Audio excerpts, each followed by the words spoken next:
First of all, yeah, we're calling this course thread The Sciences and Society, just to already bust open any sense that we know what science is, because we don't. And then the second cut through is to clarify that we're really talking in part about the social dimensions of science, technology, and medicine. So a lot of purists would not, we have a lot of debates over, technology is not the same as science. We want to cut through that debate right away and say we're really concerned with all of them, science, technology, medicine, and their intersection with not just society, but with the humanistic disciplines, with social sciences, both in terms of method and in terms of content, right? What we're looking at, what's interesting. And the impetus for this course thread came in part through a very important intellectual concern and project, which is that we recognize, our students recognize, often before we do, right, the degree to which we could call them contemporary technological or scientific problems. Think about the nuclear plant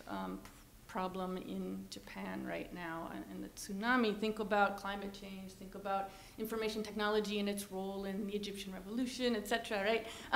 That we know, well, think about genetic testing. Think about the debates that we had on campus about the On the Same Page program this year. That we know very, very clearly, even intuitively, without having to say it, that these issues are not simply scientific, not simply technological, not simply social, and that they don't really obey the departmental lines that we kind of have to live by in the university, and that we actually do get a lot out of. I think there's a tendency when we go, interdisciplinarity, to say, yeah, we should trash the disciplines. But I think the disciplines are very, very important, but there's a growing recognition on the part of our students, and on our part as well, that those problems don't obey departmental divisions, and that in order to understand them, to understand their histories, to understand what constitutes them as problems right now, and to think about intervening or where they're going in the future, we need perspectives from a bunch of different areas, right? And so we're looking at courses that in themselves, in their content and in their approach, and maybe even in the politics of discipline and cross-listing, that actually try and bring a few different perspectives together to address a question of, say, environment, of technology, of humanistic inquiry, of the history or future of the book, or questions about race and genomics.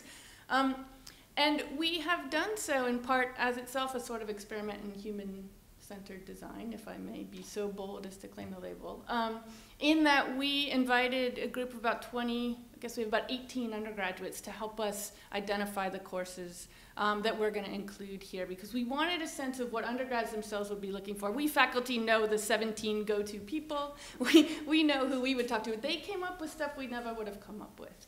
And so we used the URAP structure to run a project with them this semester.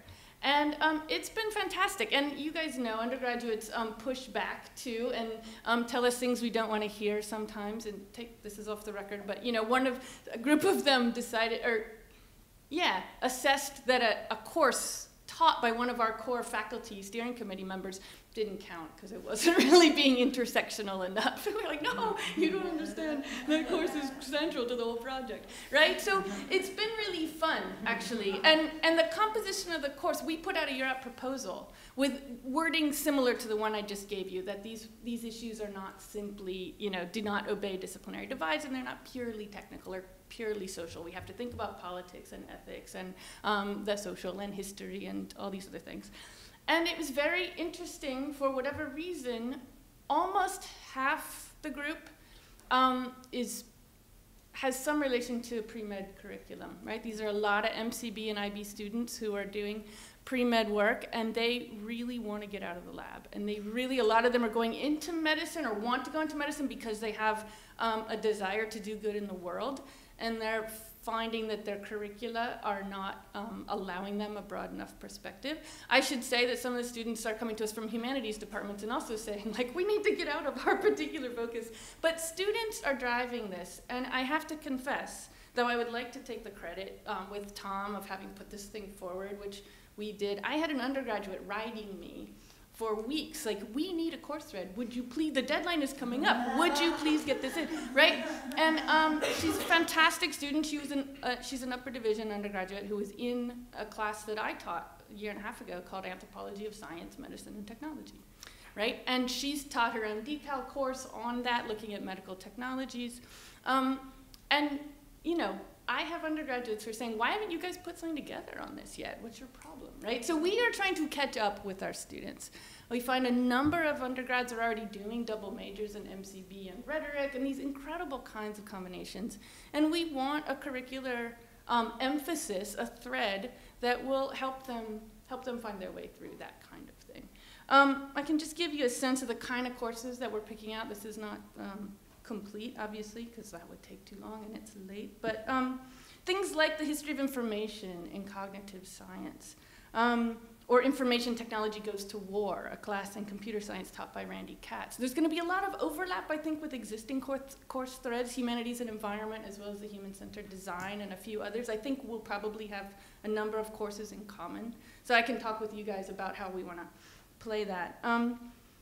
You know, courses of particular interest to students following a pre-med track, like bioethics, science, and society, taught by David Winikoff, who is a student of science studies in the law, who is based in the Environmental Sciences Policy Management Department, right? So there's a bunch of social scientists over there doing science studies in some interesting ways.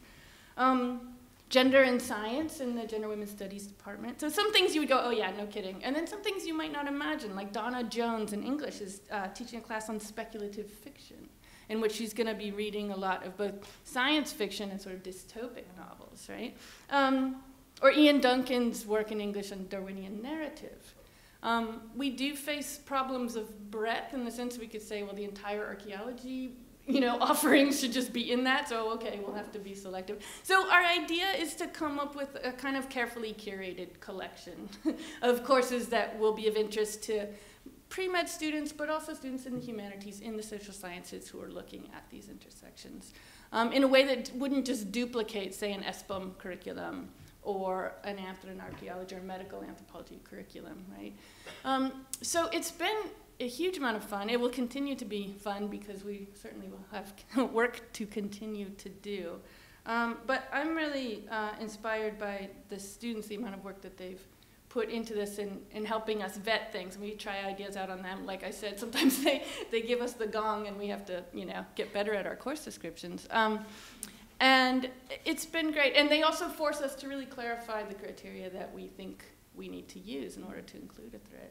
So it's given me a lot to work with, and I actually have a lot of questions for you too from your experience in doing this. But I wouldn't have even had those questions without the students already pushing back on me.